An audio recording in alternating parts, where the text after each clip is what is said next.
हमारे पास उसके पूरे तथ्य हैं, पूरे प्रमाण हैं, और मैं उसका नाम बोलूंगा तो आपको और बुरा लग जाएगा। नाम मत लेने दीजिए। तेज महोदय, अगर नाम ही लेने माननीय सदन के नेता को, तो पिछले 5 साल में इस तरह के काम से जुड़े हुए सबके नाम लेते।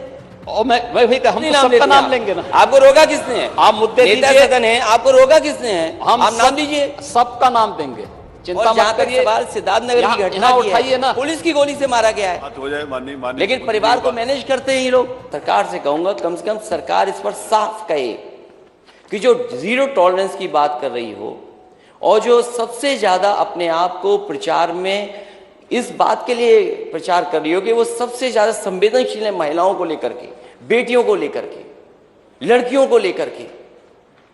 लेकिन अगर हम देश के और उत्तर प्रदेश के आंकड़े देखें तो महिला अपराधों में यूपी सबसे आगे है। अगर ये आंकड़े सरकार नहीं मानती है तो सरकार ये बताए कि सरकार के पास जो सिस्टम है डायल 100, जिसको डायल 112 कर दिया है, उसके आंकड़े क्या कहते हैं। 1090 जो बना था सुरक्षा के लिए, उसके आंकड़े क्या कहते हैं। और जो हर दिन हम अखबार खोल करके देखते हैं तो पाते हैं कि क्या गंभीर से गंभीर घटनाएं हो रही हैं। अपराध किसी भी प्रकार का हो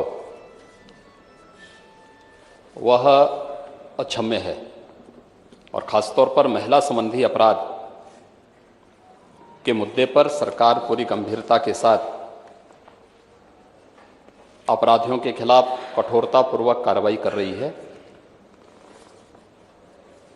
ये भारतीय जनता पार्टी की सरकार है। यहाँ अपराधियों के बारे में ये नहीं कहा जाता कि लड़के हैं गलती कर देते हैं।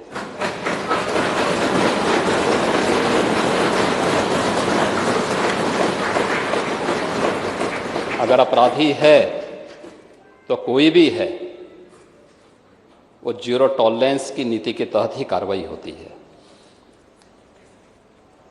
और नेता प्रतिपक्ष इस बात को अच्छी तरह जानते भी हैं, समझते भी हैं, उन्होंने स्वीकार भी किया है कि कार्रवाई हुई भी है।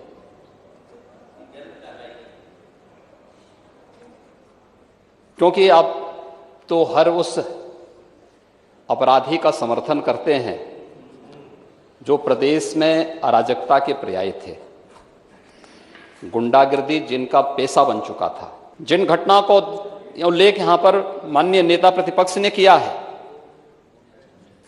इसमें से बहुत सारी चीजें सामने आई हैं। जैसे सिद्धार्थनगर में माननीय नेता प्रतिपक्ष गए थे, क्योंकि इसमें तो बहुत सारे लोग हैं जो प्रदेश की कानून व्यवस्था पर उंगली नहीं उठा सकते थे। वे लोग अब कुछ ना कुछ षड्यंत्र तो करेंगे, क्योंकि पब्लिक ने उन्हें इस लायक छोड़ा नहीं कि वे कुछ कर सकें, तो अब वह कुछ ना कुछ षड्यंत्र तो करते। महोदय, पुलिस पार्टी के जाने के बाद जितेंद्र यादव नाम के एक व्यक्ति ने वहां पर गोली चलाई थी और एक मुस्लिम निर्दोष महिला को वहां गोली मारी थी। वह पकड़ा गया है और ऐसे अपराधियों के खिलाफ बहुत सख्ती से निपटने की कार्रवाई की छूट भी प्रशासन को दी गई है। यही नहीं, ये पहली बार नहीं हुआ है। मुझे याद है 2017 में जब हमारी सरकार का गठन हुआ था, तो उस समय आजमगढ़ में जहरीली शराब से कई मौतें हुई थी। और जहरीली शराब से कई मौतें होने के बाद हम लोगों ने जब उसकी तह में गए तो कौन वो व्यक्ति है, क्या ये सच नहीं था कि जहरीली शराब से निर्दोष लोगों को मारने वाला व्यक्ति समाजवादी पार्टी से जुड़ा हुआ था?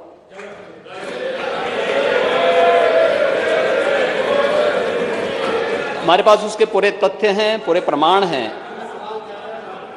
और मैं उसका नाम बोलूंगा तो आपको और बुरा लग जाएगा। नाम मत लेने दीजिए। तेज महोदय, अगर नाम ही लेने माननीय सदन के नेता को, तो पिछले 5 साल में इस तरह के काम से जुड़े हुए सबके नाम लेते। और मैं वही हम तो सबका नाम लेंगे ना। आपको रोका किसने है? आप मुद्दे नेता सदन है, आपको रोका किसने है? आप नाम दीजिए, सबका नाम देंगे, चिंता मत करिए। सवाल सिद्धार्थ नगर की घटना उठाइए ना, पुलिस की गोली से मारा गया है, हो जाए माननीय लेकिन परिवार को मैनेज करते हैं ये लोग। माननीय मुख्यमंत्री जी की बात आई, उसमें आप एक जिम्मेदार व्यक्ति हैं, प्रदेश के पूर्व मुख्यमंत्री रह चुके हैं, और उस गंभीरता को, पुरानी बात नहीं, नेता सदन ने कहा, जब शिकायतें की गई सरकार की, अधिकारियों की शिकायतें जब हुई, तो नेता सदन ने कहा कि आप लोग दलाली छोड़ दो, अधिकारियों को मैं सुधार दूंगा। मैं अपने नेता सदन का बहुत धन्यवाद देता हूं। 5 साल तक दलाली चलती रही, नेता सदन को पता ही नहीं लगा।